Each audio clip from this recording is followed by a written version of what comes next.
Welcome back. Today we're looking at a submission that mashes up two separate scripts on World War II. Right, so it covers everything from the rise of fascism all the way through the Pacific Theater and the atomic bomb. It's a huge scope. Let's just jump right in. Let's do it. Okay, so the first thing that really stands out is that the draft has a pretty serious identity crisis with its tone. Oh, completely. It's like a tale of two different scripts. Yeah. And that's really the weakness, isn't it?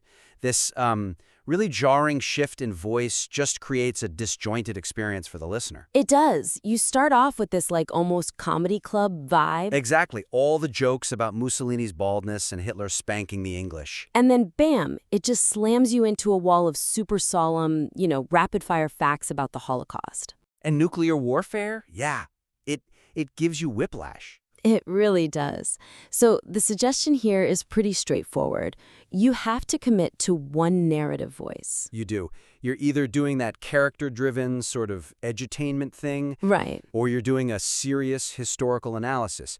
You just can't straddle that fence. So for a concrete example, you just need to harmonize the descriptions. Yeah, if you love that punchy style, great. Apply that same character-focused storytelling to the Pacific Theater generals. Or, go the other way. You could strip out the slang and the quesadilla jokes from the opening. So they don't undermine the gravity of the industrial murder camps you described just a bit later. Exactly.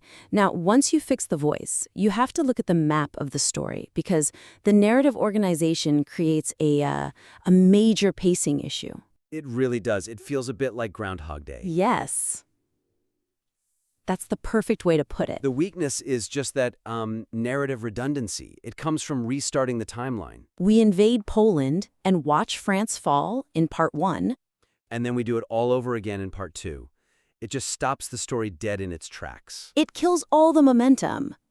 So the fix is to weave the materials into a single chronological thread. Yeah, just get rid of that restart effect entirely. And a good way to do that, for example, would be to use the really detailed narrative from that first section for the 1939 European theater. Right. For Dunkirk, the fall of France, all of that. And then just transition immediately to the second section's material for the 1941 expansion into Russia. Without explaining why Britain declared war for a second time. Precisely. Just one story. And when you merge those timelines, you're going to notice the third issue.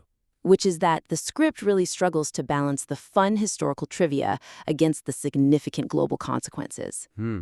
It falls right into that cool factor trap, where the weakness is just devoting a huge word count to kind of minor details. Like Churchill's alien manuscript or his potential fashion career. Right. Or that really long ad read. And meanwhile, you have the Holocaust and the partition of Korea being compressed into just passing references. The whole thing feels lopsided. So the suggestion is to reallocate your word count. Exactly. Base it on historical weight, not just on entertainment value. So a concrete example here would be, say, cutting the extended Mussolini backstory. The whole socialist to fascist journey. Right. And you use that space you've just recovered to actually explain the strategic impact of the Midway code breaking. Something that's hugely important but is currently just rushed right through. Okay, so just to recap the plan here. Yep. First, unify that tone. Stop the whiplash. Then merge the timelines to kill the redundancy. And finally, rebalance the content. Swap some of that trivia for more historical substance. It's a pretty heavy lift, but the core material here is strong. It absolutely is. We would love to see the rewrite. Definitely. Send it over when it's ready. And thanks for listening.